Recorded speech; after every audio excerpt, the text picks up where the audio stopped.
தொடுகை பார்வையற்றோரின் படைப்பாக்க தளம். உரையாடலும் உரையாடல் நிமித்தமும்.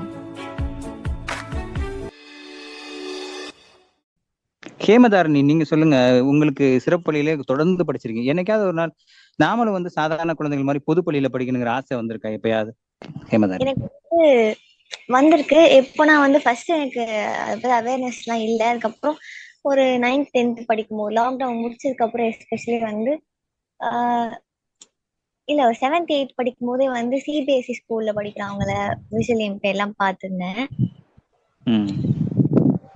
நம்மளும் படிச்சிருக்கலாமோ அப்படின்னு ஒரு ஆர்வம் இருந்தது. ஏன்னா அவங்க லேப்டாப்லயே நோட்ஸ் எடுத்துப்பாங்க. அப்படியெல்லாம் பார்த்திருக்கீங்க? ஆமா. எனக்கு நம்ம பிரெயில் தெரியுது, நம்ம இதுக்கப்புறம் சேர்ந்தாலும் சேரலாம் அப்படின்னு யோசிச்சேன். ஆனா இந்த ஸ்கூல சின்ன வயசுல படிச்சிருக்கேன். ஸோ இதை விட்டு வர முடியாது. பிளஸ் வர முடியல. பிளஸ் ஏன்னா அங்க நம்ம போனாலும் கவர்மெண்ட் ஸ்கூல்ஸ்ல போனா எனக்கு அது எனக்கு இன்ட்ரெஸ்ட் இல்லை. ஏன்னா எப்படி இருக்கு தெரியாது. ஆனா சிபிஎஸ்இ ஸ்கூல்ஸ்க்கு போறதுக்கு இன்ட்ரெஸ்ட் இருந்தது. ஆனா பினான்சியலி அவ்வளவு சப்போர்ட் இல்லைன்றப்போ இல்ல நம்ம இந்த ஸ்கூல்ல படிச்சு கூட ஓகே. ஏன்னா நம்மளுக்கு தேவையான அளவுக்கு இங்க சப்போர்ட் இருக்கு, எல்லாமே இருக்கு. நம்ம அவங்கள பார்த்தால் நம்ம இன்ஸ்பயர் எங்க போகணும்னு நினைக்கிறோம் அப்படின்னு சொல்லிட்டு நானே வேண்டாம் அப்படின்னு சொல்லி விட்டுட்டேன். ஹேமஸ்ரீ, இப்போ நீங்க அடுத்து போக போறது கண்டிப்பா அது கண்டிப்பா ஸ்பெஷல் காலேஜா இருக்காது. அது கண்டிப்பா ஒரு பார்வையாளரோட தான் போய் படிக்க போறீங்க இல்லையா? அது ஒரு சின்ன தயக்கம் இருக்கா ஏதாவது அதை யோசிக்கும் போது? சொல்லுங்க நீங்க சொல்ல வந்து சொல்லுங்க.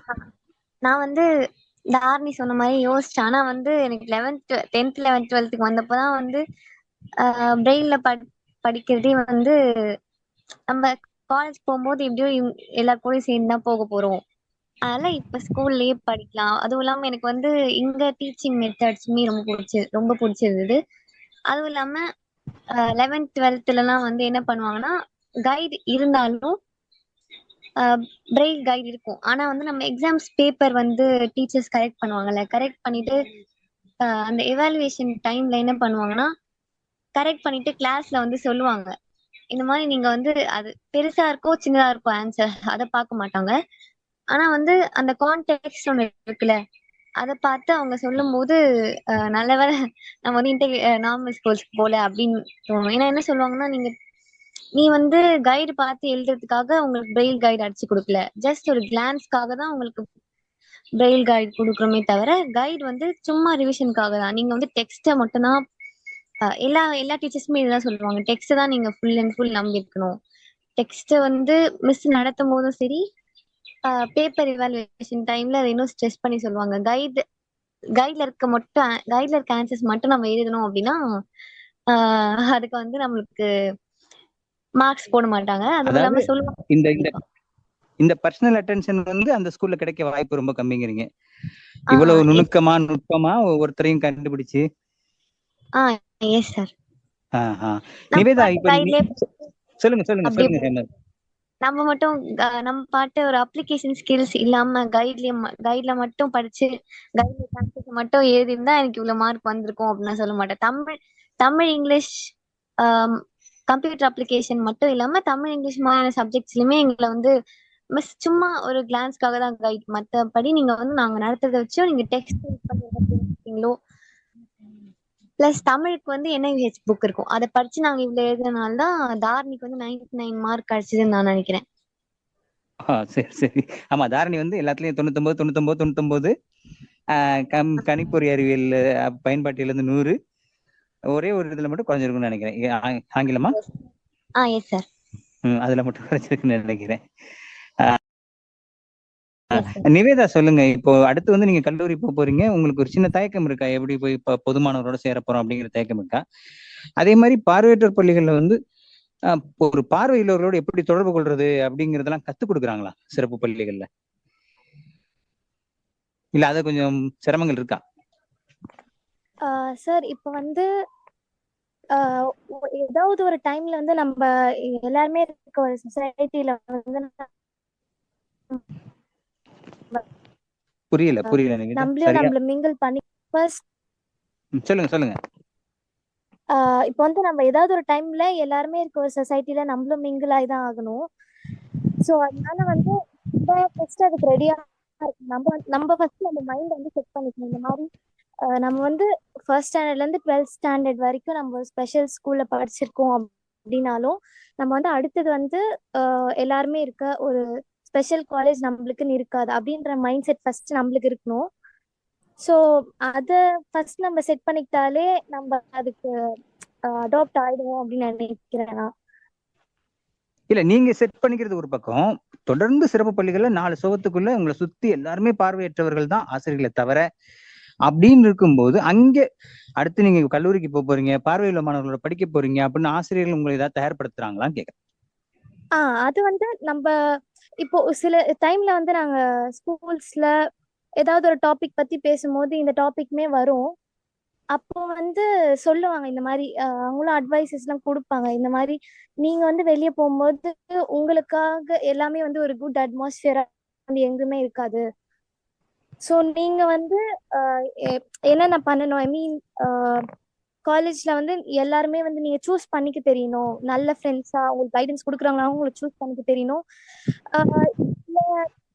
வேற ஏதாவது பேட் ஃப்ரெண்ட்ஸா இருந்தாலுமே நீங்க வந்து அதுக்கு எப்படி உங்களுக்கு அதுல இருந்து வெளியே வரணும் அப்படின்றது தெரியணும். அப்படின்றது வந்து ஸ்கூல்ஸ்ல அப்படிலாம் வந்து பேசும்போது இதை பத்தி சொல்லுவாங்க. அதை பத்தியும் எங்களுக்கு தயார்படுத்துவாங்க, படுத்திருக்காங்க. நிச்சயமா நிச்சயமா. ஃபாத்திமா, இப்ப நீங்க வந்து முழுக்க முழுக்க நான் சிறப்பு பள்ளிகளை படிக்கல அப்படின்னா கூட பாடம், அதாவது வகுப்பறையில வந்து இந்த கணக்கு பொதுவா எப்படி கற்பிப்பாங்க அப்படின்னா, இதையும் கூட்டினா எவ்வளவு வருது அப்படின்னு பெரம்பாலையோ அல்லது கையாலேயோ போர்டுல தொட்டு காமிப்பாங்க. அப்ப நமக்கு வந்து அது எதையும் அப்படிங்கிற ஒரு சந்தேகம் வரும். உள்ளடங்கிய ஒருங்கிணைந்த கல்வி திட்டத்துல படிச்சப்ப இந்த சிக்கல்லாம் நாங்க எதிர்கொண்டோம். நீங்க அந்த மாதிரி வகுப்பறையில எந்த பாடத்தை கத்துக்கும் போது கொஞ்சம் சிரமப்பட்டீங்க? ஆமா சார், நார்மலா சம்ஸ் ஒரு அக்கௌண்டன்சி மேக்ஸ் இருக்கையில வந்து நம்மளால அவங்க கேட்கிற கொஸ்டின்ஸ் வந்து ஆன்சர் அவங்க சொன்னாங்கன்னா சொல்ல முடியும், போர்ட்ல சொன்னாங்கன்னா அது சொல்ல முடியாதுதான். அக்கௌண்டன்சிக்கு வந்து நான் டியூஷன் எடுத்துக்கிட்டேன் ஸ்பெஷலா.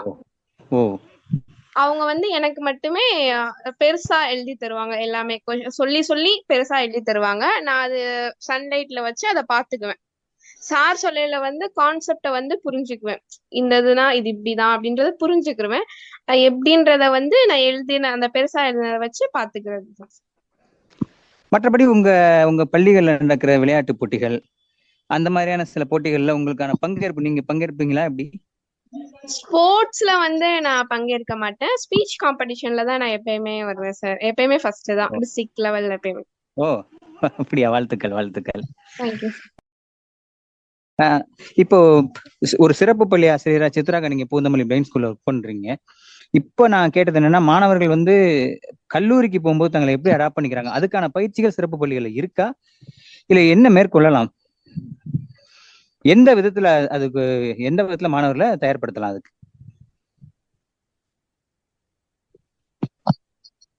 கண்டிப்பா. அதாவது சிறப்பு பள்ளியில படிக்கக்கூடிய மாணவர்கள் ஒவ்வொருத்தருக்குமே நம்ம இத வந்து சொல்லி அனுப்பணும். என்னன்னா, இப்ப பெரும்பாலும் பார்த்தா சிறப்பு பள்ளிகள்ல படிக்கக்கூடிய மாணவர்கள் திருப்பி அங்க போய் அந்த எந்த காலேஜோ குறிப்பிட்ட காலேஜ்ல போய் அங்க ஒரு மினி பிளைண்ட் ஸ்கூல் மாதிரி தான் அவங்க கிரியேட் பண்றாங்க. அதாவது ஒரே இடத்துல போய் குவியறது அப்படின்னு. காரணம் என்ன அப்படின்னாக்கா, என் ஃப்ரெண்ட்ஸோட போயிடணும், ஒரு 4-5 பேர் சேர்ந்து ஒரே காலேஜுக்கு போயிடணும் அப்படின்னு. அது நம்ம எவ்வளவுதான் வலியுறுத்தி சொன்னாலும் அந்த நம்ம ஸ்கூல்ல படிக்கும் போது மாணவர்களுக்கு நீங்க மற்ற பிற பார்வையுள்ளவர்களோடு இணைந்து படிக்கணும். ஸோ அவங்க கிட்ட நிறைய ஃப்ரெண்ட்ஷிப் நீங்க வந்து மெயின்டைன் பண்ணணும். ஸோ அந்த சோஷியல் இன்டகிரேஷன் அப்படிங்கிறத நீங்க கொண்டு வரணும்.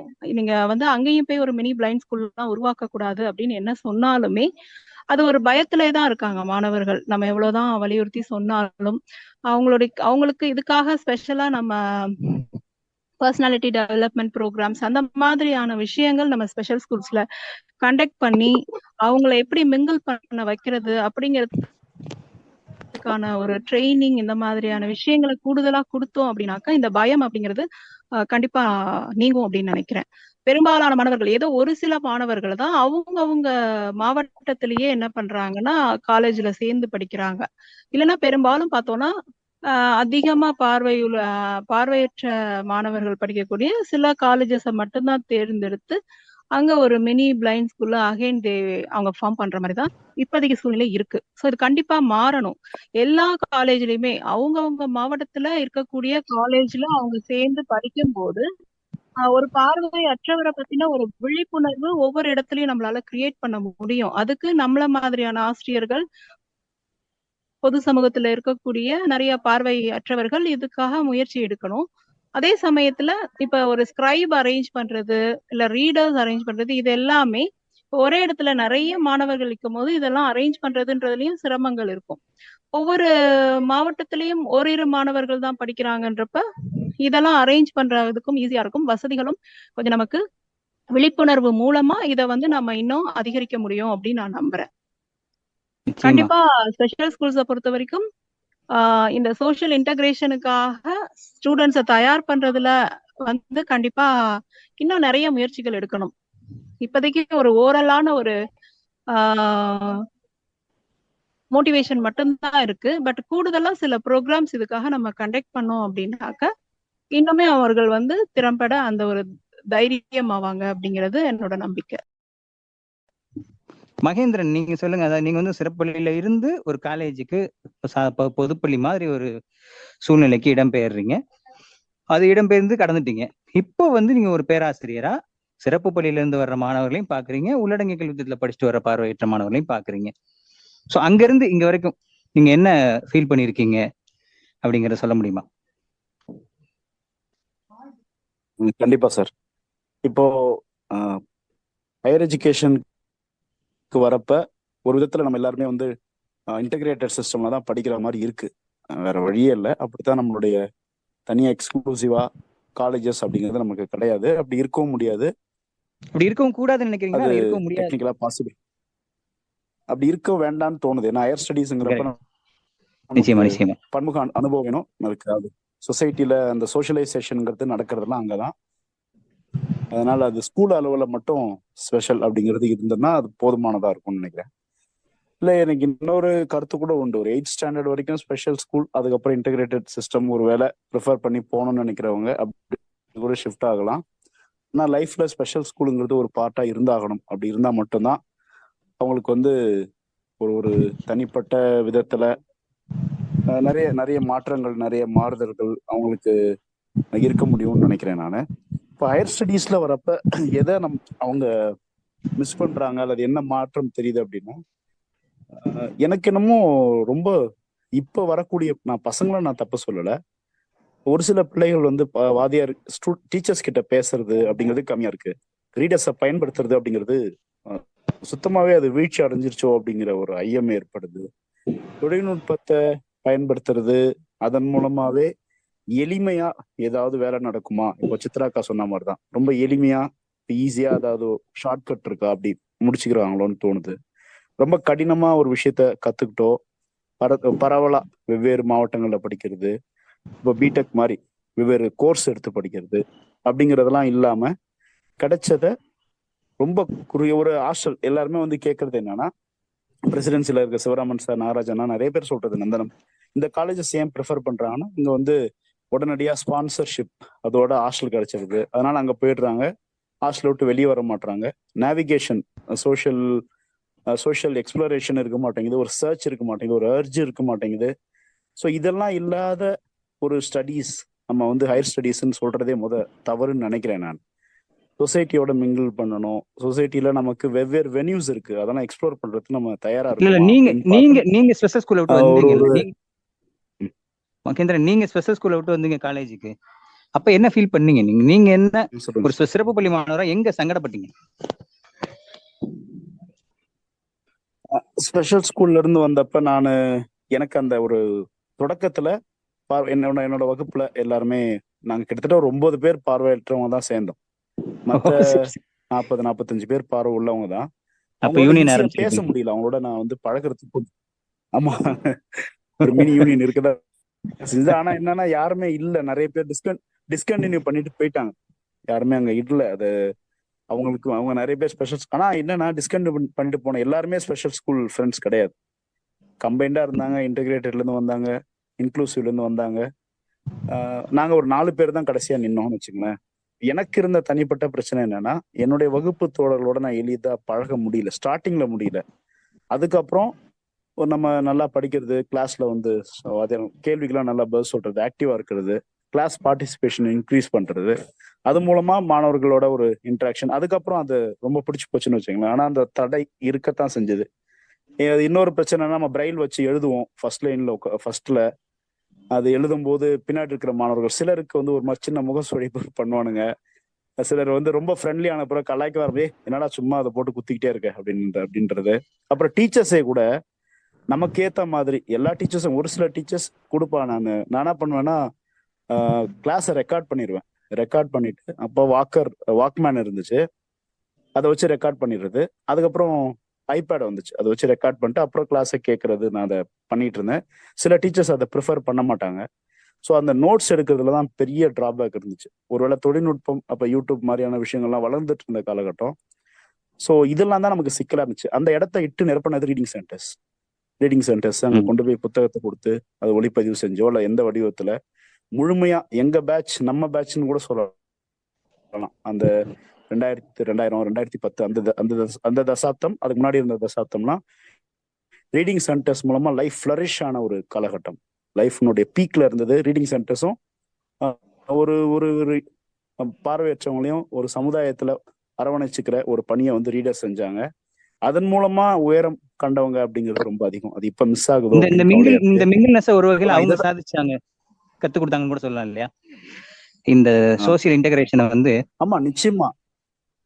சோசியல் இன்டகிரேஷன் நம்மளை வந்து எல்லா இடத்துலயும் நம்மளை அடையாளப்படுத்த வச்சது, நமக்குள்ள இருக்க திறமை வெளிக்கொணர செஞ்சது, நம்மள அந்த தயக்கத்தை உடைக்க வச்சது. நம்ம ஒரு இடத்துல முடங்கி போய் நமக்கு இது இல்லை, இது வராது, இது தெரியாது, இது முடியாது அப்படின்லாம் நினைக்கிற அந்த நினைப்பை வந்து மாத்துனது. அவங்க நம்மளோட சொல்ற கதைகள், அவங்க அனுபவத்தை பகிர்ந்துக்கிறது, அவங்க வாழ்க்கையில நடந்த சில விஷயங்களை சொல்லும் போது நமக்கு ஏற்படுற இயல்பான மோட்டிவேஷன். அதான் சொல்றேன், ஒரு வரியில சொல்லணும்னா அந்த சோசியல் இன்டகிரேஷனை சாத்தியப்படுத்தி காமிச்சது வந்து ரீடர்ஸ். அதை வந்து இப்ப இருக்கிற தம்பி தங்கைகள் வந்து மிஸ் பண்றாங்களோ அப்படின்னு ஒரு கவலையா இருக்கு. அதை தொழில்நுட்பம் வந்து என்ன பண்ணுதுன்னா, நமக்குள்ள இருக்கிற அந்த தன் எழுச்சிய, தன் முன்னேற்றத்தை, ஒரு ஊக்கமான ஒரு மனநிலைய முடக்கிட்டு நமக்கு ரொம்ப ஒரு மாதிரி ஆர்வமின்மை இருக்கிறது, யார்கிட்டையும் பேசுறதுக்கு தயங்குறது, ஹெட்செட் போட்டு ஓரமா உட்காந்துடுறது, அப்படி அந்த மாதிரி போற பிள்ளைகளை அதிகமா பாக்குறோம். படிப்புல உங்க ஏதோ பாஸ் பண்ணா போதும் அப்படிங்கிற மாதிரி தான் இருக்கிறாங்க. அதெல்லாம் உடைச்சிட்டு இப்போ இவங்க வந்திருக்காங்க இல்லையா, அந்த 4 பேர், அவங்க எல்லாம் பாத்தீங்கன்னா இனி வரக்கூடிய தம்பி, அவங்களோட ஸ்டூடெண்ட்ஸ், அவங்க ஃப்ரெண்ட்ஸ் எல்லாத்தையும் இன்னும் மோட்டிவேட் பண்ணி அடுத்த ஜெனரேஷனாவது தொழில்நுட்பத்தை பயன்படுத்தினாலும் முன்னாடி இருந்த தலைமுறை எப்படி ரீடர்ஸோட கை கோர்த்து ஒரு நல்ல என்ன சொல்றது, ரொம்ப ஆக்டிவா பர்ஃபெக்டா ஒரு விதத்துல அவங்களால சாதிக்க முடியும், எடுத்த துறைகள்ல சாதிக்க முடிஞ்சதோ அந்த மாதிரி. ஏன்னா நமக்கான வேலை வாய்ப்புகள் நிறைய இருக்கு. நம்ம நிறைய வேலை வாய்ப்புகளும் வேற வேலை வாய்ப்புக்கு போக வேண்டிய கட்டாயத்துல இருக்கும். டீச்சிங் ப்ரொஃபஷனுங்கிறது பெரிய சேலஞ்ச் ஆயிடுச்சு. இப்ப பேங்கிங் போறாங்க, வெவ்வேறு செக்டர்ஸ் போறாங்க. அப்போ அங்க போய் நம்ம இன்டெகிரேட்டடா தான் வேலை பார்க்க போறோம். அப்போ இங்க இருந்தே நம்ம வந்து எல்லாரும் அந்த ஒரு இன்டெகிரேட்டட் மைண்ட் செட்டோட பயணிக்கிறதுக்கான ஒரு உத்வேகத்தோட வரணும் அப்படிங்கறத நான் நினைக்கிறேன். பரத், இந்த மாதிரி ரீடிங் சென்டர்ஸ் யூஸ் பண்ணி பாத்திருக்கீங்களா? கல்லூரி போயிட்டீங்க, இல்ல கேள்விப்பட்டிருக்கீங்களா? ரீடிங் அந்த அளவுக்கு யூஸ் பண்ணதே இல்லை. அதான் ஸ்கிரைப்ஸ் மட்டும் தான் அரேஞ்ச் பண்ணி தருவாங்க. ரீடர்ஸ் நான் கேள்விப்பட்டிருக்கேன், பட் அந்த அளவுக்கு யூஸ் பண்ணதில்லை சார். யூஸ் பண்ணதில்லை. இப்போ எதிர்காலத்துல நீங்க யூஸ் பண்ணி பாருங்க. அது ஒரு நல்ல மிங்கிள்னஸ்க்கும் உதவும், அதே நேரத்தில் உங்களுடைய சுமைகளையும் அது குறைக்கும் நாங்க நினைக்கிறோம். ஓகே, செலின் மேரிட்ட கேட்கணும்னு நினைக்கிறேன். செலின், நீங்க சொல்லுங்க. இப்போ 8th முடிச்சுட்டு நீங்க 9th இன்டெகிரேட்டட் சிஸ்டத்துல வந்தீங்க இல்லையா? அந்த முதல் அனுபவம் எப்படி இருந்தது? பார்வை இல்ல மாணவர்களோடு மிங்கிள் ஆகிறதுல என்ன சிரமம் இருந்தது? பிளைண்ட் ஸ்கூல்ல இருந்து இன்னொரு ஸ்கூலுக்குன்னு போகும்போது முதல்ல வந்து ஒரு பயம், எஜுகேஷன் சிஸ்டம் எப்படி இருக்கும், எல்லாரோடையும் நடத்துறது நமக்கு புரியுமா அப்படின்ற குழப்பங்கள் இருக்கும். அதெல்லாம் வந்து இருந்து காலேஜ் லெவல் போகும்போது ஸ்கூல்ல ட்ரெயின் பண்ண வேண்டிய அவசியம் இருக்கு. பட் ஸ்கூல்ல எல்லாம் என்ன அந்த மாதிரி எல்லாம் இப்படி யாரும் சொல்லி தந்த மாதிரி எனக்கு நினைவில்லை. ஸோ அப்ப வந்து என்ன பண்ணுவாங்கன்னா, அங்க படிக்கக்கூடிய நம்ம சீனியர்ஸ் என்ன சொல்லுவாங்க, இப்படி எல்லாம் இருக்கும் அப்படின்னு கைட் பண்ணுவாங்க. டீச்சர்ஸ்மே ஓரளவுக்கு ரொம்ப கிளாஸ் ரூம்ல டீச்சர்ஸ் கேள்வி கேட்டா கூட எனக்கு எந்திரிச்சு பதில் சொல்ல தெரியும். ஆனா பசங்க கிட்ட பேச பயமா இருக்கும். அப்படிதான் இருந்தது ஜாயின் பண்ணும் போதெல்லாம். எந்திரிச்சிருவேன் பதில் சொல்றதுக்கு, அப்படியே கொஞ்சம் பயம் வந்தாலும் எப்படியாவது விஷயத்த வாங்கிடுவாங்க. ஆனா ஸ்டூடெண்ட்ஸ் கிட்ட மிங்கிள் ஆகுறது அப்படின்னு வரும்போது அவங்களா வந்து பேசி அவங்களா வந்து பழகி அப்படிதான் ஒரு சூழல் இருந்துச்சு. அது நிச்சயமா கொஞ்சம் அது எதனால வருத்தப்பட சிறப்பு வேண்டியது.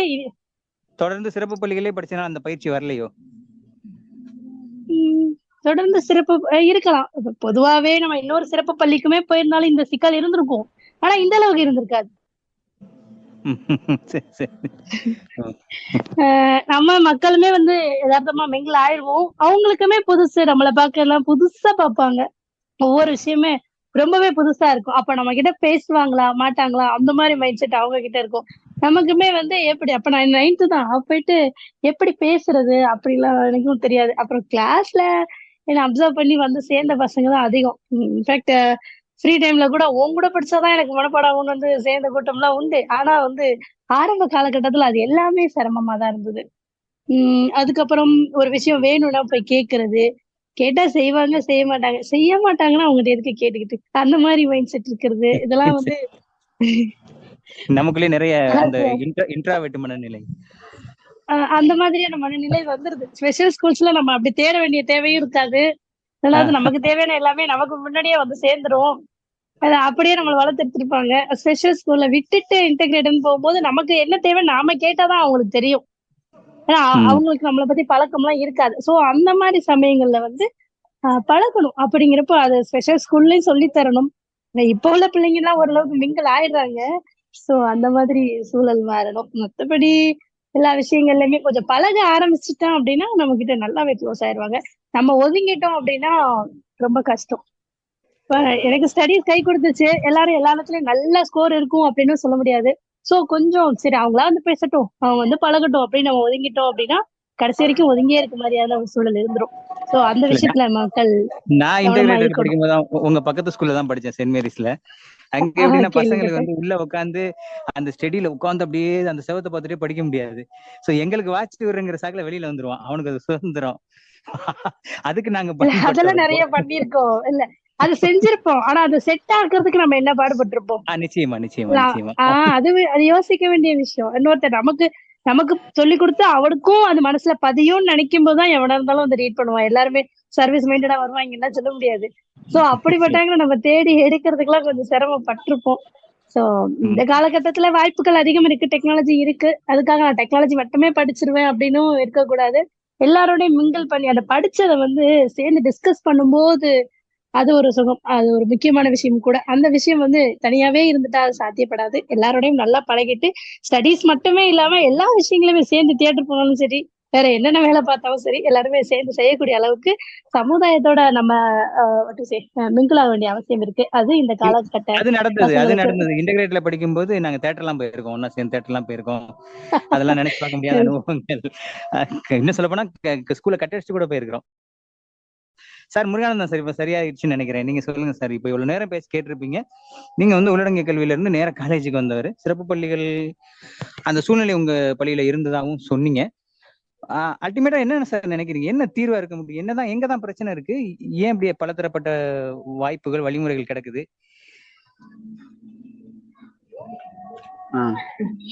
சார் கேக்குதுங்களா? சொல்லுங்க சார். அதான் சார், நீங்க சொன்ன எல்லா அனுபவமும் எனக்கு இருக்கு இன்டெகிரேட்டட்ல.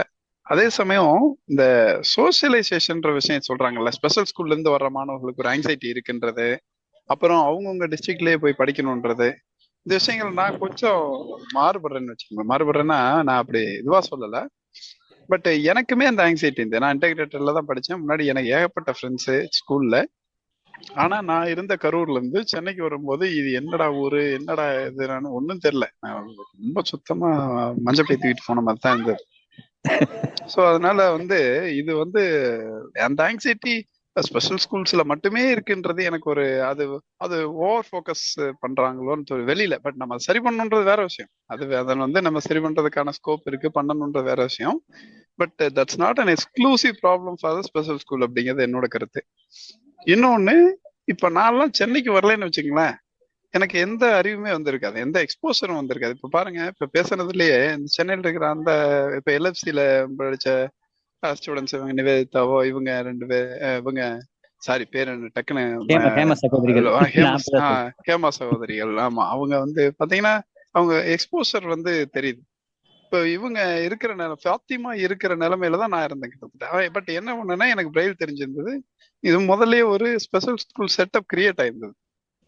கிரிக்கெட் கூட விளையாடுவோம், ஆனா ஸ்கூல்ல விளையாட முடியாது, ஹாஸ்டல்ல விளையாடுவோம்.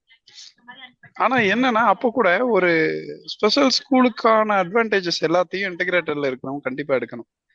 ஸ்பெஷல் ஸ்கூல்ல இருக்கிறவங்களும் டெக்னாலஜி பிரெயில் யூஸ் பண்றது ரொம்ப நல்ல விஷயம். அதே சமயம் சாஃப்ட்வேர் டெக்னாலஜி இந்த விஷயங்களையும் நம்மளும் வந்து அதை அதுல லேகிங் பிஹைண்ட் அப்படின்ற மாதிரி வந்துடக்கூடாது. அது ரொம்ப முக்கியம். அதே மாதிரி ஸ்பெஷலைசேஷன்லயும் இப்ப ரெண்டு பேருமே அடுத்த விஷயத்தில் இருக்கிற அப்புறம் அட்வான்டேஜஸ் எடுத்துக்கிட்டு இவனா இப்ப இவங்க எல்லாமே இப்ப நம்ம டாக்கிங் வித் பிரில்லியன்ட் ஒன்ஸ் இப்ப இருக்கிறவங்க எல்லாருமே ரொம்ப டாப் லெவல்ல இருக்க ஸ்டூடெண்ட்ஸ் கிட்ட இப்ப நம்ம பேசுறோன்றத மைண்ட்ல வச்சு சொல்லணும்னா ரெண்டு, அதாவது இன்க்ளூசிவ்ல இன்டகிரேட்டர்ல படிச்சவங்க கண்டிப்பா ஸ்பெஷல் ஸ்கூலோட அட்வான்டேஜஸை எடுத்துக்கணும். ஸ்பெஷல் ஸ்கூல்ல படிச்சவங்க இன்டகிரேட்டர்ல என்னென்ன இந்த முக்கியமா 2-3 விஷயம் தான். சோசியலைசேஷன் அதுதான் முக்கியமான விஷயம். மற்ற டெக்னாலஜி எல்லாம் கூட ஸ்பெஷல் ஸ்கூல்ல எல்லாமே சொல்லி கொடுத்துறாங்க. பட் அதை கொஞ்சம் இன்னும் கொஞ்சம் ஃபோக்கஸ் பண்ணிக்கணும். அதை தான் நம்ம கொஞ்சம் ஃபோக்கஸ் பண்ணணும் அப்படின்னு தோணுது. இப்போ இந்த காலேஜ்னு போகும்போது இன்னொரு எனக்கு என்ன விஷயம்னா இப்போ ரீடிங் சென்டர்ஸ் அப்புறம் அசிஸ்டன்ஸ் இந்த தேவைப்படுற ஹெல்ப் அசிஸ்டன்ஸ் எய்ட்ஸ் இது எல்லாமே நம்மளுக்கு சென்னையில கிடைக்குது. ஒரு மெட்ரோபாலிட்டன் சிட்டிஸ்ல இருக்கிற வசதிகள் எக்ஸ்போசர் இதெல்லாம் வெளியில இல்லைங்கும் போது ஏன் நம்ம வந்து ஒரு கரூர்லயே திரும்ப இப்ப சென்னைக்கு போன பையனை திரும்ப கரூருக்கு வரானான்னு கேட்டா இல்ல கள்ளக்குறிச்சி காலேஜ்ல எங்க காலேஜ்ல கவர்மெண்ட் காலேஜ்ல நாங்க சீட்டு இங்க தர நிறைய வேக்கண்ட் ஆகுது சீட்டு. ஆனா இப்ப சென்னையில பூந்தமல்லில படிச்ச வேலை எல்எஃப்சியில படிச்ச ஒரு பொண்ணு இங்க வரேன்னாங்கன்னா நான் வேணாம்னு தான் சொல்லுவேன். ஏன்னா இங்க நீங்க ஸ்கிரைப் அரேஞ்ச் பண்றதுக்கு இது பண்ணிட்டு கிடக்கணும். அண்டர்ஸ்டாண்டிங்கான ஆட்கள் இல்லைன்னா ரொம்ப கஷ்டம். உங்களுக்கு ஆக்சஸ் நிறைய இடங்கள்ல பிரச்சனை இருக்கு. அப்போ இது எல்லாமே இருக்கும்போது ஏன் நீங்க வந்து ஒரு சிட்டியை விட்டுட்டு கிராமத்துக்கோ இல்ல அவங்க டிஸ்ட்ரிக்ட்டுக்கு போகணுன்றது ஒரு திங்க் பண்ண வேண்டிய விஷயம். ஸோ இது வந்து ஒன் டைம் சொல்யூஷன், ஒரு சொல்யூஷன் கிடையாது. யாருக்கு எது வந்து பெஸ்ட் ஃபியூச்சரை கொடுக்குமோ அதை அவங்க பார்க்கலாம். அதை வந்து நம்ம என்ஷூர் பண்ணலாம். அதுக்கான வழியை நம்ம பார்க்கலான்றது என்னோட கருத்து. இது வந்து இப்போ ஸ்பெஷல் ஸ்கூலோட மிஸ் பண்ண விஷயங்கள் நானுமே ஃபீல் பண்ணியிருக்கேன். அதை நான் இப்போ நான் 11th எல்லாம் படிக்கும் ஐஏபி போயிருந்தேன். ஐஏபி போகும்போது தான் ஸ்பெஷல் ஸ்கூலோட இவ்வளவு விஷயங்கள் எக்ஸ்போசர் நம்ம மிஸ் பண்றோமே அப்படின்ற ஒரு விஷயம் இருந்தது. இப்போ ஸ்பெஷல் ஸ்கூல்ல இருக்கிறவங்க சொல்லும் போது அவங்க சில விஷயங்களை மிஸ் பண்றதுன்னு தெரியுது. ஸோ இந்த விஷயங்களை கரெக்டா ஹையர் எஜுகேஷன்ல தான் இதெல்லாம் நம்ம பிரிட்ஜ் பண்றதுக்கான ஒரு இடம் வந்து இங்கதான் கிடைக்கும். ஸோ அதை வந்து நம்ம லீவரேஜ் அதை வந்து நம்ம யூஸ் பண்ணிக்கணும்ன்றதுதான் என்னோட இப்போ இவங்க நம்ம இப்போ இருக்கிற இந்த ஸ்டூடெண்ட்ஸ் யங் ஜென்ரேஷன் இவங்களுக்கு நம்ம சொல்றதா இருக்கும்னு நினைக்கிறேன். ஆக எல்லா வாசல்களும் திறந்து இருக்கணும் அப்படிங்கிறது. எஸ் சார், ஆமா. எல்லா கதவுகள்ல இருந்தும் எல்லா பக்கத்துல இருந்தும் வர்ற ஆப்பர்ச்சுனிட்டிஸ் நம்ம அப்பதான் நம்மளால, ஏன்னா ஆல்ரெடி நம்மளுக்கு இப்போ பெரிய கிரைசிஸ் போயிட்டு இருக்குது. முன்னாடி மாதிரி வேலை கிடைக்கிறது பெரிய கஷ்டம், பெரிய இது இல்லை, பெரிய ஈஸி இல்லை. முன்னாடி மாதிரி ஆன அட்வான்டேஜஸ் எதுவும் இல்லை. நிறைய அரசு வேலைகள் தனியார் மயமாயிட்டு இருக்குது. தனியார்லயும் நிறைய காம்படிஷன் ஏஐ வர்றது அது இதுன்னு போயிட்டு இருக்குது. அப்போ நம்ம எல்லா இடத்துலயும் இருக்கிற பெஸ்ட் விஷயங்களை மட்டும் எடுத்து அதை வந்து நம்மளுக்கு யூஸ் பண்ணி நம்ம வளர்ந்தாதான் கம்பீட் பண்ண முடியும். அது அடுத்த இதுல போட்டி போட முடியும்னு நினைக்கிறேன். நிச்சயமா சார், நிச்சயமா. இப்ப சித்ராக்காவும் விஜயானந்த் ரெண்டு பேருமே வந்து முழுக்க பார்வை குறையுடனான சூழலுக்கு புதியவர்கள். நீங்க ஒரு கட்டத்துக்கு மேல 20 வயசுக்கு மேலதான் 25 வயசுக்கு மேலதான் அந்த சூழலுக்குள்ளே வர்றீங்க. அப்போ உங்களுக்கு எல்லாமே புதுசு, அந்த உலகமே புதுசா இருக்கு. அது வரைக்கும் உங்களுக்கு சைட்டட் ஃப்ரெண்ட்ஸ் அதிகம், பார்வையுள்ள நண்பர்கள் சூழல், உறவினர்கள் சூழல் தான் இருந்திருப்பீங்க. இப்போ வந்த பிறகு நீங்கள் பார்த்த நிறைகள் என்ன, குறைகள் என்று சொல்லக்கூடியது? இது போதாமை இருக்கு, இந்த போதாமை இருக்கு. எஸ்பெஷலி சித்ராக்கா வந்து நீங்க வந்து ஒரு பார்வையற்றோருக்கான பள்ளியிலையும் இருக்கீங்க, மாணவர்களையும் பாக்குறீங்க. அப்படி வந்து ஒவ்வொருத்தரா சொல்லுங்க. எனக்கு நீங்க பார்த்த நிறைகளையும் சொல்லுங்க, குறைகளையும் சொல்லுங்க சுருக்கமா. போதாமைகளை, குறைகள் சொல்றது போதாமைகள் சொல்லலாம். ஃபர்ஸ்ட் நான் டீச்சர் ட்ரைனிங் வந்து அதாவது அதுக்கு முன்னாடி NIVH கால் சென்டர் இதெல்லாம் தான் நான் வந்து பிளைண்ட் பிரதர் சிஸ்டர்ஸோட ஃபர்ஸ்ட் மிங்கிள் ஆனது அப்படின்னா அதுதான் முதல் இடம். ஸோ அந்த இடங்களுக்கு வரும்போது எனக்கு கொஞ்சம் ஃபர்ஸ்ட் சின்ன சின்ன தயக்கங்கள் இருந்தது. ஏன்னா நான் இப்பதான் புதிதா பாக்குறேன் அப்படிங்கிறப்ப. ஆனா எனக்கு ரொம்ப சிரமமாலாம் இல்லை. ஏன்னா நான் சர்ச்ல வந்து கொஞ்சம் சோஷியல் ஆக்டிவிட்டிஸ் அந்த மாதிரி எல்லாம் ஈடுபடும் போது அந்த சோஷியலைசேஷன்றது அப்பவே எனக்கு கொஞ்சம் பழகின ஒரு விஷயமா இருந்ததுனால இங்க வந்து அந்த மாதிரியான ஒரு அப்ரோச்லயே எல்லாருக்கிட்டையும் நல்லா பேசிட்டேன், பழகிட்டேன். ஸோ எனக்கு அந்த பேசுறதுல பழகுறதுல எல்லாம் ஒன்றும் சிரமமா தெரியல. எனக்கு படிச்சுக்கிறதுக்கு அந்த அந்த மெத்தடுக்கு நான் அடாப்ட் ஆயிக்கிறதுக்கு தான் அந்த லிசனிங், ஏற்கனவே நான் லிசனிங் ஸ்கில்ல தான் படிச்சுட்டு வந்தேன். நிறைய வீட்ல பேரண்ட்ஸா இருக்கட்டும், இல்ல ஸ்கூல்ல ஃப்ரெண்ட்ஸா இருக்கட்டும், அவங்கள படிக்க சொல்லி கேட்டே பழகி வந்ததுனால ஸோ அந்த மெத்தட்ஸை அடாப்ட் பண்றதுலயும் பெரிதான ஒரு சிக்கலும் இல்லை. ஆஹ் ஆஹ் அதாவது போதாமைகள் பத்தி கேட்டிருந்தீங்க. போதாமைகள் அப்படிங்கிறப்ப அதாவது அவர்கள், அதாவது பார்வையற்றவர்கள் வந்து ஒரு ஒரு கற்பனை அப்படிங்கிறது அதிகமா இருக்கோ அப்படின்னு நான் பார்த்தது. அதிகமான ஒரு கற்பனை வளம் இருக்கிறதுனால அவங்க என்ன முடிவு பண்றாங்களோ, அவங்க கற்பனைக்குள்ள என்ன நினைக்கிறாங்களோ அதுதான் அப்படிங்கிற மாதிரி ஒருவரை பற்றியா இருக்கலாம், ஒரு சமூகத்தை பற்றியோ அவங்களுடைய பார்வை அப்படிதான் இருக்கு. அதுலயே ஒரு அது ஒரு முடிவாவே வச்சுக்கிறாங்களோ, அது மற்றவர்கள் சொல்லும் போது கூட அதை எடுத்துக்கிறதுக்கு அவ்வளவு சீக்கிரமா அதை மாத்துறதுக்கு முடிய மாட்டேங்குது. இது வந்து நான் என்னோட கூட படித்த மாணவர்களிடையும் சரி, இப்ப இருக்கக்கூடிய மாணவர்கள்கிட்டயும் அந்த ஒரு போதாமைய பார்க்க முடியுது. அதுக்கு என்ன காரணம் அப்படிங்கிறது எனக்கு தெரியல. அது அவர்கள் தனக்குன்னே ஒரு குறுகிய வட்டத்தை வச்சுட்டு அதுக்குள்ளேயே சுத்திட்டு இருக்காங்களோ, வெளியே பறந்து நோக்கி பாக்குறது இல்லையோ அப்படின்னு தோணுது. சோ இது ஒரு போதாமையா நான் பாக்குறேன். Personality development, personality appearance, personal appearance அதுல எல்லாம் எந்த அளவுக்கு இருக்காங்கன்னு நினைக்கிறீங்க? அது நிறையவே நம்ம மாத்திக்க வேண்டியிருக்கு. அந்த மேனரிசமா இருக்கட்டும், அந்த பாடி லாங்குவேஜ், இதெல்லாம் வந்து நிறைய மாத்திக்க வேண்டி இருக்கு. அது குறிப்பா டோட்டலி பிளைண்ட், இந்த தலையை ஆட்டுறது, கண்ணை குத்துறது, இந்த மாதிரியான விஷயங்கள் நம்ம ஸ்பெஷல் ஸ்கூல்ல டீச்சர்ஸா நிறைய மாணவர்களை வந்து மாத்திக்கிட்டே இருக்கணும். சின்ன சின்ன விஷயம் அவங்கள வந்து திரும்ப திரும்ப ரிப்பீட்டடா அதை நம்ம சொல்லிதான் அதை மாத்த முடியும். ஏன்னா அது வந்து அவங்களுக்கு எல்லாருக்கும் அந்த பழக்கம் இருக்கிறது இல்ல. நிறைய பேருக்கு அந்த பழக்கம் இருக்கு. அப்படிங்கிறப்ப அதை வந்து நம்ம ரிப்பீட்டடா அவன் ஒவ்வொரு வாட்டி செய்யும் போதும் அவன் கிட்ட கண்ணுல கைய வச்சு குத்திட்டு இருக்கான் அப்படின்னா, ஆஸ் அ பிளைண்ட் டீச்சரா நம்ம தொட்டு பார்க்கும் போது அந்த மாதிரி அந்த போஸ்டர்ல அவன் இருக்கும் போது அதை நம்ம தட்டி விடணும். சைட்டட் டீச்சர்ஸோட பங்கு இதுல அதிகமா இருக்குன்னு தான் நான் நினைக்கிறேன். அவங்க வந்து இதை திரும்ப திரும்ப ரிப்பீட்டடா நம்ம எந்த அளவுக்கு சொல்லதான் அந்த மாற்றங்கள் வரும். இந்த மாதிரியான மேனரிசம்ஸை பொறுத்த வரைக்கும். அதே மாதிரி பாடி லாங்குவேஜ், ஒருத்தர்கிட்ட நம்ம பேசும்போது எந்த பக்கம் ஃபேஸ் பண்ணி பேசுறோம், இந்த மாதிரியான பாடி லாங்குவேஜஸ் இதெல்லாம் வந்து கண்டிப்பா நிறைய கத்துக் கொடுக்க வேண்டியிருக்கு. ஸோ இதுலயும் வந்து சைட்டட் டீச்சர்ஸோட பங்கு வந்து ஸ்பெஷல் ஸ்கூல்ஸ்ல நிறையவே இருக்கு. ஸோ அதெல்லாம் கண்டிப்பா மாத்தணும். அப்பதான் இவங்க வந்து ஒரு ஹையர் ஸ்டடீஸ் போகும்போது அங்க மிங்கிள் ஆகும் போது அந்த ஒரு ஆக்வர்டா தெரியாத அளவுக்கு நம்மளுடைய அப்பியரன்ஸ் அங்க கொண்டு போய் நம்ம காட்ட முடியும். ஸோ அங்க போய் நின்றுட்டு ஒரு ப்ரொஃபசர் கூப்பிடுறாங்க அப்படின்னாக்க இவன் பாட்டுக்கு திரும்பி நின்றுகிட்டு பதில் சொன்னா நல்லா இருக்காது. இல்லைன்னா ஒரு வேற டைரக்ஷன்ல நின்றுட்டு பேசினாலும் சரியா வராது. அது பாக்குறதுக்கு அசிங்கமா தெரியும், மத்தவங்களுக்கும் அது ஒரு கேலிக்குரிய ஒரு விஷயமா மாறிடும். அப்படிங்கிறப்ப இந்த மாதிரியான விஷயங்கள் எல்லாம் நம்ம ஸ்பெஷல் ஸ்கூல்ஸ்ல சின்னதுல இருந்தே மாத்திக்கிட்டே வரணும்.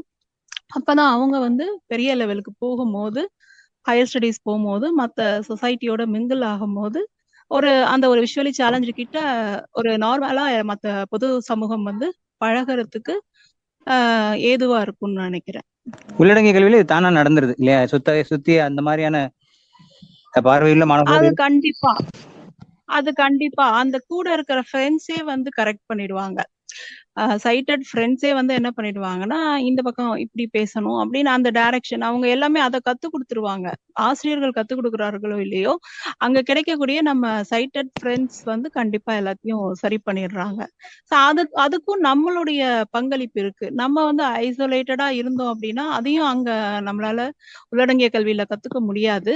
அங்கேயும் நாம போய் பிடிக்கிற ஃப்ரெண்ட்ஸை பொறுத்து இருக்கு, நம்ம பேசுறத பொறுத்து இருக்கு. அவங்க என்ன பேசினாலும் அதுக்கு ஏத்த மாதிரி நம்மளும் அந்த டாபிக்ஸ் என்ன டாபிக்ஸா இருந்தாலும் பேசணும், தயங்காம பேசுறது. ஸோ அதுக்கு நமக்கு எல்லாத்தையும் பத்தி பேசணும்னா முதல்ல அதை பத்தின அறிவு இருக்கணும். எதை பத்தி பேசினாலுமே சொல்றேன், எந்த விஷயத்தை பத்தி பேசினாலும் அதை பத்தின அறிவு நமக்கு இருந்தால் மட்டும்தான் அவங்களோட நம்மளால மிங்கிள் ஆகி பேச முடியும். அப்படிங்கிறப்ப அந்த கூச்சத்தை விட்டு அந்த மற்ற ஃப்ரெண்ட்ஸோட பேசும்போது கண்டிப்பா நம்ம கிட்ட இருக்கக்கூடிய என்னென்ன குறைகள் இருக்கோ அது எல்லாமே, என்னென்ன போதாமைகள் இருக்கோ அதெல்லாம் எனக்கு தெரிஞ்சு சைட்டட் ஃப்ரெண்ட்ஸே மாத்திடுவாங்க. ஆன்சில்வன் போட்டித் தேர்வுகளுக்கான பயிற்சி மையத்தின் மாநில அளவிலான இணையவழி மாதிரி தேர்வு நாள் ஜூன் 2, 2024. அன்புள்ள பார்வைத்திறன் குறையுடைய பயனாளர்களே, நீங்கள் எதிர்வரும் ஜூன் 9 தொகுதி 4 TNPSC தேர்வை எதிர்கொள்ள உள்ளீர்களா? அப்படியெனில் இந்த மாதிரி தேர்வு உங்களுக்கானதே. நீங்கள் செய்ய வேண்டியதெல்லாம் இனி சொல்ல போகும் 3 எண்கள் ஏதேனும் ஒன்றுக்கு உங்கள் பெயர், உங்களுடைய மின்னஞ்சல் முகவரி மற்றும் வாட்ஸ்அப் எண்ணை டைப் செய்தோ அல்லது குரல் பதிவிட்டோ அனுப்பி வையுங்கள். கவனியுங்கள், நீங்கள் அனுப்ப வேண்டிய இறுதி நாள் மே 25, 2024. உங்களை பரிசோதித்துக் கொள்ள எதிர்வரும் தேர்வை பதட்டமின்றி எதிர்கொள்ள ஒரு அரிய வாய்ப்பு. விவரங்களை நீங்கள் அனுப்ப வேண்டிய அலைபேசி எண்கள் 96 55 01 30 30 9655013030 97 89 53 39 64 9789533964 999 46 36 936 994636 கண்டிப்பா அந்த பிரெயில மிஸ் பண்ணேன் ரொம்ப. ஏன்னா இப்ப நான் ஏற்கனவே சொல்லும் போல நிறைய கத்துக்கணும்னு ஆசைப்பட்டேன். அதை வந்து நான் கத்துக்கிற முடியல. அப்படி நான் ஆசைப்பட்டேன். அந்த பிரெயில் புத்தகங்களை பார்க்கும்போது ரொம்ப வியப்பா இருக்கும். உன்னுடைய வீட்டுக்கு வரும்போது நிறைய புக்குகளை அடுக்கி வச்சு படிச்சுக்கிட்டு இருப்பிய. அது பார்க்கும் போதெல்லாம் ரொம்ப பொறாமையா இருக்கும், ரொம்ப வியப்பா இருக்கும். நம்மளாலையும் படிக்க முடியலையே அப்படிங்கிற மாதிரி ஒரு மாதிரி இருக்கும். அதை ரொம்ப மிஸ் பண்ணேன். அது மாதிரி நிறைய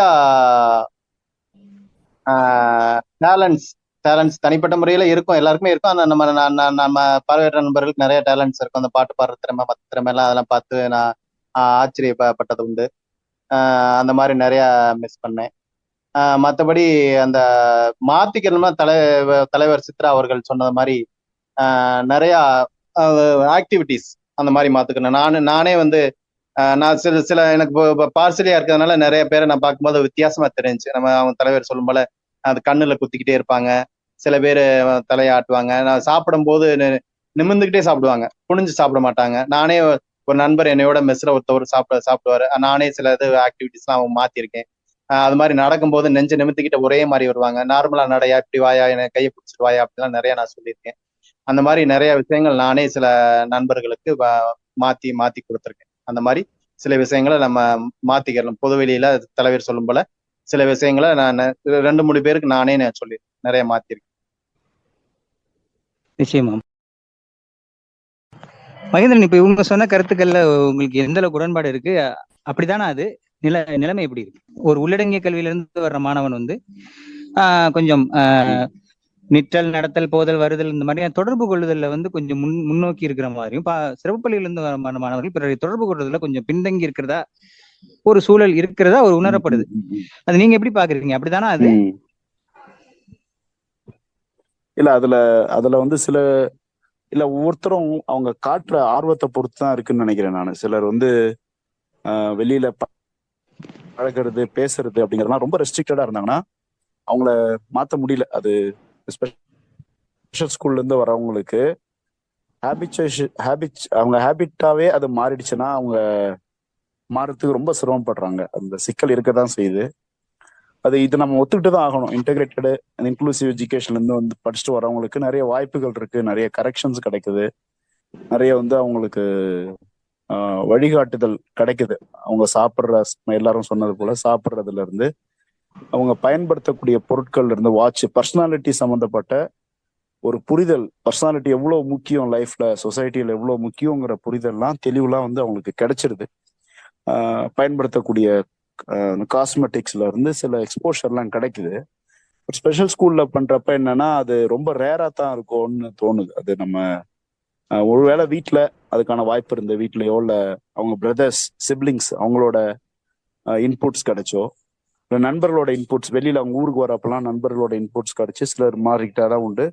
மற்றபடி அதுல சிக்கல் இருக்குதான் செய்யுது. அது நம்ம பிளைண்ட்னஸ் அப்படிங்கிறத கொண்டாடணும்னு சொல்றோம் இல்லையா? அப்ப பிளைண்ட்னஸ்ங்கிறதுக்கான அடையாளங்களா இதெல்லாம் பார்க்கவும் நமக்கு வந்து வருத்தமா இருக்கு. அது அப்படியும் அதை சொல்ல முடியல. அது மாத்தணும். ஏன்னா சொசைட்டி சில விஷயங்களை ஒரு ஆக்வர்டா, அக்கா கரெக்டான வேர்டு யூஸ் பண்ண, ஒரு ஆக்வர்டா பாக்குது. அது ஆக்வர்டா பாக்குறப்ப நம்மள்ட்ட அவங்க பேச தயங்குறாங்க, நம்மள்ட்ட பழக தயங்குறாங்க, நம்மள்ட்ட சில விஷயங்களை வெளிப்படையா சொல்றதுக்கு யோசிக்கிறாங்க. ஏதோ ஒரு இடத்துல பேட்டி கொடுக்குற மாதிரி வருது அப்படின்னா அப்ப நம்மள்ட்ட இன்டர்வியூ பண்றதுக்கு வந்து அவங்க ரொம்ப தயங்குறாங்க. அந்த மாதிரியான ஆட்டிடியூட்ஸ் எல்லாம் இருக்கும் போது ஸோ இதெல்லாம் நம்ம மாத்தணும். சோசியலைசேஷன்ல இதெல்லாம் ரொம்ப முக்கியமான பகுதின்னு நினைக்கிறேன் நான். சோசியலைசேஷன் வந்து இயல்பான இல்லைன்னு வச்சுக்கோங்களேன். நம்மளோட ஒரு சிலர் தான் யார் நம்மகிட்ட நெருக்கமா இருக்காங்களோ அவங்கள்ட்ட மட்டும் தான் பேச முடியும். மற்றவங்க என்ன பண்ணுவாங்க, யார் நம்ம ஃப்ரெண்ட்ஸ் இருக்காங்களோ அவங்க கிட்ட எல்லாத்தையும் கேட்பாங்க, நம்மள்ட்ட கேட்க மாட்டாங்க.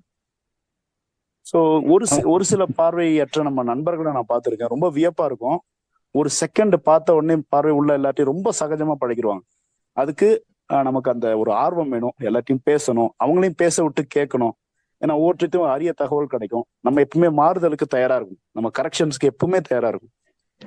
அதுக்கு வந்து நம்ம எல்லாம் எனக்கு தெரிஞ்சிருக்கு, நான் இவ்வளவுதான், எனக்கு இவ்வளவுதான், இது போதும், நான் நல்லா இருக்கேன், நான் பர்ஃபெக்டா இருக்கேன், ஒரு ஈகோயிஸ்டிக்கா யோசிக்காம வெளிப்படையா எனக்கு சில கரெக்ஷன்ஸ் கிடைக்கும் போது அதை மாத்திக்கிறதுக்கு நான் தயங்கக்கூடாது. தொடர்ந்து வளர்ச்சிக்கு அறிவு சார்ந்தோ இல்ல பர்சனாலிட்டி சார்ந்தோ தொடர் மாற்றத்துக்கு மனதளவுல நம்ம வந்து தயாரா இருக்கிறது மிக முக்கியமான பகுதின்னு தோணுது எனக்கு. ஏன்னா அது எங்கெங்கெல்லாம் நமக்கு பயன்படும்னா, திருமணம்ல இருந்து, குழந்தை வளர்ப்புல இருந்து, பணிபுரியிற இடத்துல இருந்து, நம்ம ரொம்ப ஒரு மாதிரி நமக்குள்ளவே யோசிக்கிற, நமக்குள்ள மட்டுமே நம்ம தான் சரின்னு நினைக்கிற மாதிரியான ஆளோட இருந்தோம்னா நிறைய பிரச்சனைகளை எதிர்கொள்ள மாதிரி உளவியல் சார்ந்த சிக்கல்ல கூட வந்துடும். ஸோ ஒரு ஓப்பனா இருக்கும். இதுல ஓகே, இது தவறு, இது சரியில்லை, இது நமக்கு கேட்டு தெரிஞ்சுக்கணும் அப்படின்னா இந்த மாற்றங்கள் எல்லாரோடையும் பழகிறது, எல்லாருடைய வார்த்தைகளையும் ரிசீவ் பண்ணிக்கிறது, அதை சரி பண்ணிக்கிற மாதிரியான ஒரு மென்டாலிட்டி இருந்துச்சுன்னா அதுதான் நம்ம சொசைட்டில நிலைக்க முடியும்னு தோணுது. ஏன்னா பல இடங்கள்ல இப்ப என்ன மாதிரி பிரச்சனை ஃபேஸ் பண்ண ஆரம்பிச்சிட்டோம்னா, பிளைண்ட் இருந்தாலே அதாவது அவங்க நம்ம விட்டா வேலை செஞ்சு நம்ம கத்துப்போம், நம்ம வர்றதே ஒரு தடையா நினைக்கிறாங்க. அவங்களுக்கு என்னமோ நம்ம எதையும் செஞ்சு தர மாட்டோம், இல்ல ஒரு அதாவது வேலை பளு அவங்களுக்கு வந்துருங்கிற மாதிரிலாம் நினைக்கிறாங்க. பட் அந்த மாதிரி எண்ணங்களை மாற்றக்கூடியது நம்ம பர்சனாலிட்டிலையும் அறிவு சார்ந்த நம்மளுடைய தனித்திறமை, இன்டலெக்சுவலா இருக்கிறது, ஆக்கப்பூர்வமா சிந்திக்கிறது, கிரியேட்டிவா இருக்கிறது.